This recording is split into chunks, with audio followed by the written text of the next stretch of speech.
ഓർമ്മപ്പെടുത്തുന്ന, നിന്നെ നിസ്കരിക്കാൻ കൊണ്ടുപോകുന്ന, നന്മകൾ ചെയ്യാൻ നിന്റെ കൂടെ നടക്കുന്ന ഒരു നല്ല കൂട്ടുകാരൻ നമുക്കുണ്ടാകണം.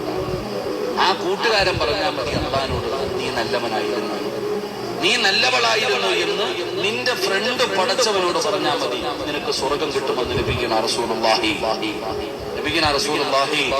സ്വല്ലല്ലാഹു അലൈഹി വസല്ലം. അല്ലാഹു അങ്ങനെ ഒരു കൂട്ടുകാരെ നമുക്ക് നൽകി അനുഗ്രഹിക്കുമാറാകട്ടെ. അങ്ങനെ ഉണ്ടോ? അങ്ങനെ ആർക്കെങ്കിലും ഒരു നല്ല കൂട്ടുകാരനുണ്ടോ? ഞാൻ പറയുന്നത് മോശമായ കൂട്ടുകാരനുമായിട്ട് ബന്ധമുണ്ടാക്കരുത്.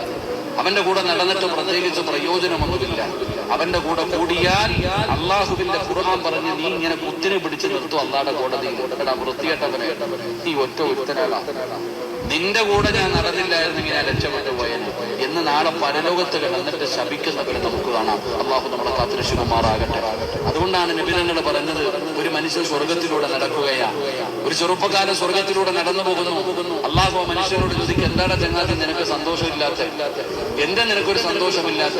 ആ സമയത്ത് ആ ചങ്ങാതി അള്ളാഹുവിനോട് പറയും, പടച്ചവനെ, എനിക്കൊരു കൂട്ടുകാരൻ ഉണ്ടായിരുന്നു, അവൻ നരകത്തിലായി പോയല്ലോ, എന്തോ തെറ്റ് ചെയ്തതിന്റെ പേരിൽ അവൻ നരകത്തിലായി പോയി. പടച്ചവനെ, ഞാൻ സ്വർഗത്തിലുമായി പോയി, എന്റെ കൂട്ടുകാരൻ നരകത്തിൽ കിടക്കുമ്പോ എനിക്ക് എങ്ങനെ അള്ളാഹ് സന്തോഷിക്കാൻ പറ്റുക?